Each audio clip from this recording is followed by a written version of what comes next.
Hello बच्चों, let's read this question. The question says hydrogen like atoms atomic number Z in a sample are in excited state with principal quantum number n. The emission spectrum of the sample has 15 different lines. The second most energetic photon emitted by the sample has energy of 117.5 electron volt. Find Z. Option first, Z is equal to 2. Option second, Z is equal to 4. And option third, Z is equal to 3. And option fourth, Z is equal to 7. तो इस question के अंदर हमसे क्या बोल रखा है कि हाइड्रोजन लाइक एटम है जिसका एटॉमिक नंबर Z है एंड प्रिंसिपल क्वांटम नंबर क्या है, n है, और वो क्या है, एक्साइटेड स्टेट के अंदर है. तो इस जो हमारे पास सैंपल है इससे टोटल 15 डिफरेंट स्पेक्ट्रल लाइंस बनती है और सेकंड मोस्ट एनर्जेटिक फोटोन जो एमिट होता है उसकी एनर्जी हमें गिवन है, तो हमें Z फाइंड आउट करना है. तो बात करते हैं हम लोग की कंसेप्ट की यदि बात करें तो इस क्वेश्चन के लिए क्या की कंसेप्ट यूज होगा हमारे पास. हम सबसे पहले तो फाइंड आउट कर लेते हैं कि ये जो टोटल स्पेक्ट्रम लाइंस बनती हैं उनका नंबर कितना होगा एंड किस फॉर्मूला से फाइंड आउट करते हैं हम लोग. स्पेक्ट्रम लाइन का जो नंबर है, स्पेक्ट्रम लाइंस, इनका नंबर किस प्रकार से हम लोग फाइंड आउट करते हैं. तो ये हमारे पास रहता है इसका formula n bracket n-1 by 2. तो यहां से हमारे पास किसकी वैल्यू आ जाएगी, n की वैल्यू आ जाएगी. और यहां से क्या होगा, जब एनर्जी क्या होती है, यहां से इसके ट्रांजिशन का हम वैल्यू फाइंड आउट कर लेंगे कि इस n से कहां पे ट्रांजिशन हो रहा है, 1 के अंदर ट्रांजिशन हो रहा है या 2 के अंदर ट्रांजिशन हो रहा है, तो वो हम लोग यहां से फाइंड आउट कर लेंगे. तो एक तो ये हमारा की कंसेप्ट हो जाएगा. सेकेंड की कंसेप्ट हमारे पास क्या होगा, ट्रांजिशन के अंदर जो एनर्जी मिलती है वो कितनी होगी, एनर्जी ऑफ ट्रांजिशन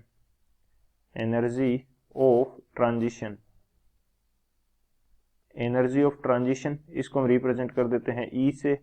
एंड इसकी वैल्यू हमारे पास कितनी रहती है, ये वैल्यू हमारे पास रहेगी 13.6 into Z square into 1 by n1 square minus 1 by n2 square.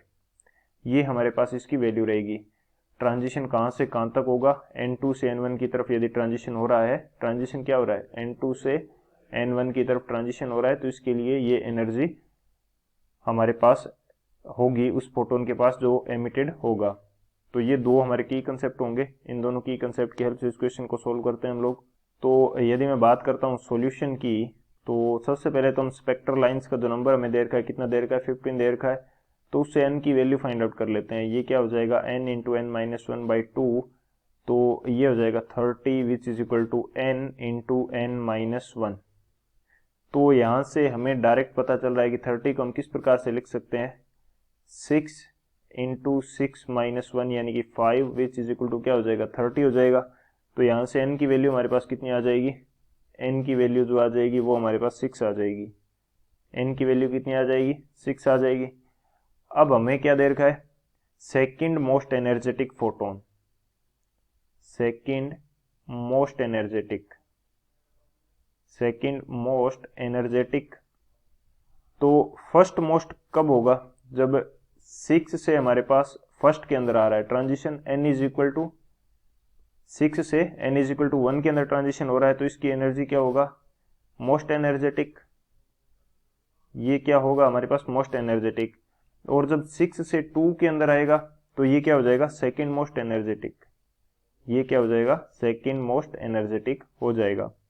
तो हमें ये भी पता चल गया कि ट्रांजिशन कहां से कहां हो रहा है, n इज इक्वल टू 6 से n इज इक्वल टू 2 तक हमारे पास ट्रांजिशन हो रहा है.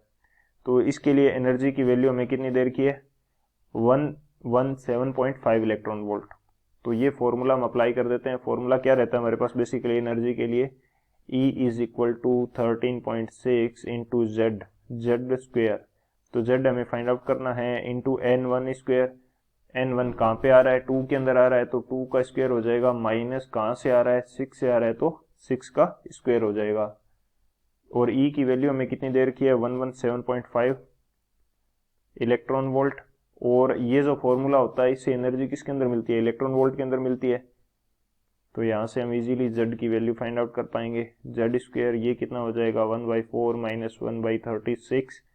तो यहाँ से जब इसको सॉल्व करेंगे तो z की वैल्यू कितनी आ जाएगी हमारे पास, ये आ जाएगी 13.6 से 117.5 कितने पे जाएगा, 8.639, और ये नीचे वाला कितना आ जाएगा, ये हमारे पास यहाँ से आ जाएगा 9 और यहाँ से आ जाएगा 2।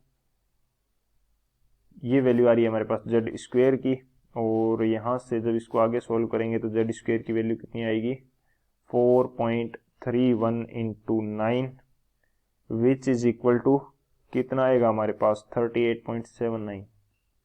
ये आ रही है जेड स्क्वेयर की वैल्यू। तो यहाँ से जब इसका रूट ओवर कर लेंगे तो ये वैल्यू आएगी 6.22। यानी कि एक चीज़ तो यहाँ से क्लियर है कि या तो ये n इज इक्वल टू 6 के अंदर होगा या n इज इक्वल टू 7 के अंदर होगा। ऐसा नहीं हो सकता कि इनके बीच में कहीं हो। तो जो हमारे पास क्वांटम नंबर है या नंबर जो ऑर्बिट का नंबर है, एक्साइटेड स्टेट का नंबर है, वो क्या होता है, एक पर्टिकुलर एक वैल्यू होगी, यानी कि पॉइंट्स के अंदर वो वैल्यू नहीं हो सकती, फ्रैक्शन के अंदर वो नहीं होगा। तो 6 से ये ज़्यादा है, तो इसका मीनिंग क्या हुआ कि z की जो वैल्यू है वो क्या होगी, 7 होगी। 6 से ज़्यादा है तो z की वैल्यू क्या होगी, 7 होगी। तो कौन सा ऑप्शन करेक्ट आ जाएगा हमारे पास, ये देख लेते हैं हम लोग। तो जो ऑप्शन डी है हमारा वो करेक्ट आ जाएगा। So option D z is equal to 7 is the final answer. I hope you understood it well. Best of luck. Thank you.